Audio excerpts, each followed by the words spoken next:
a few questions that are kind of all along the same vein, so I'm gonna lump them all together. Evan, did you want to ask yours? Yours is one Yeah, of I them, did, so yes. you go ahead. Yeah, go ahead.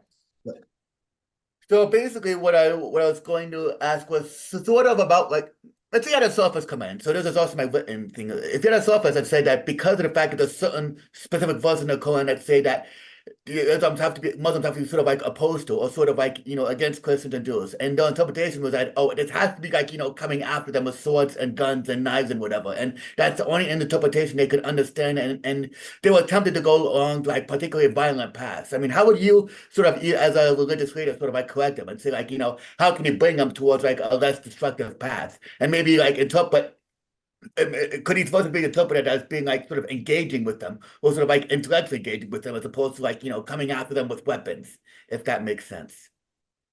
And I'm gonna continue your question, Evan, with some other questions that are here, so that I'm gonna lump it all together for you, Othman. So other people are kind of bringing up the idea of dimitude and how to build these bridges in an honest way, and how much of the conflict is due to actual religious beliefs or,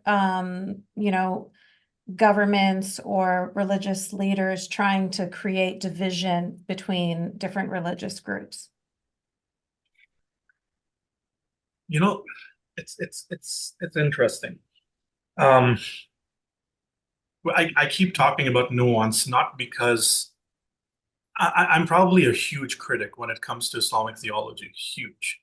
And when I talk about nuance, I know that right in the beginning you have Islam and then you have the codification. The original codification happened at the Abbasids.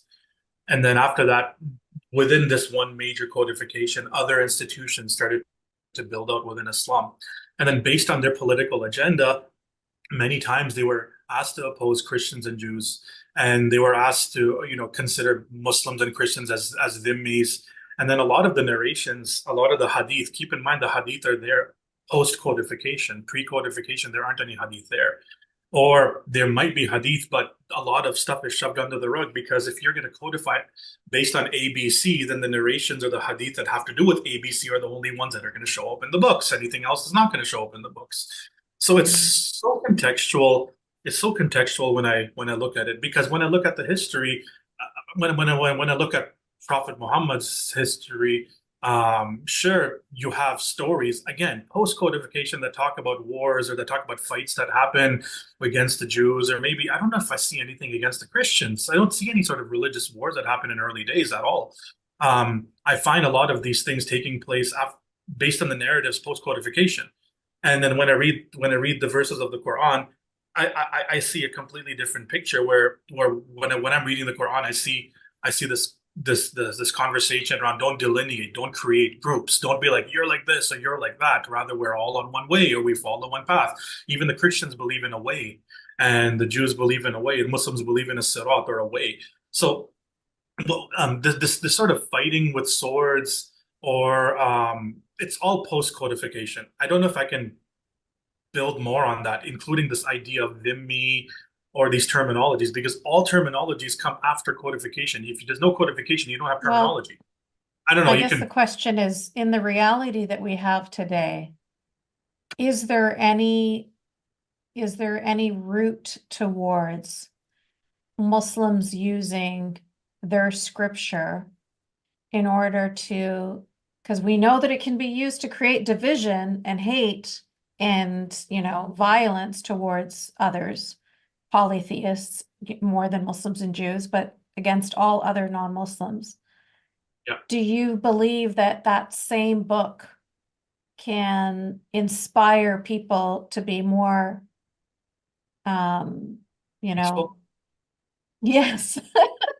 Since you're claiming your religion is peaceful, is there a way that you can actually live peacefully in the West with people of all sorts of different religions, or anywhere in the world, actually? Is there any way for you to accept for is there any way for the religion of Islam um to I guess to show people the path towards acceptance? Well, so within the Muslim community, you have both groups already there. You have the same Muslims Muslims, you have the extremists who are going to use the verses of killing, and they'll say we need to kill and we need to go after all the people that are not Muslim. And then at the same time, you have very conservative Muslims who are going to use the same verses and say this has to do with peace. This is contextual. So, like, if you're asking my opinion, I can echo the opinion of the Muslim community who you'll actually find both opinions there. You have the extremists who are going to use the same verses to say kill everyone, get rid of everyone. But at the same time, at least in North America, you'll have a majority. Now, getting into the nuance of Islamists, etc., but you have a majority who are going to be like, no, don't kill your neighbor because they're a Christian. Have peace with them, or have conversation with them, have dialogue with them. It's completely cool. Is there a superiority complex? Yes, there is. We learned this in Islamic school and Sunday school growing up. There's always a superiority complex. We're the best, and we need to give them dawah, etc. That's there, but based on the current conversation. However, as for going into the extremes of killing or fighting people with swords, you have both opinions that are very prominent in the world right now. And at least in North America, the peaceful opinion is a little bit more than the go and kill everyone opinion. I can tell you that from a Muslim community perspective, going into the mosques, unless you're completely part of going to a mosque where they're preaching killing the other person, which would probably be a problem. But like I'm talking like major organizations like ISNA, ICNA, Muslim community, like the Muslim American Society, etc. They're not preaching that at all. Maybe their origins back then before they did, but right now, if you go and attend the sermons, though, they're actually not. Superiority complex is there, yes, for sure. But are they preaching, or are they telling people to believe that you need to go fight? And no, that's actually not there. And I'm not going to beat her. That's actually not there at all.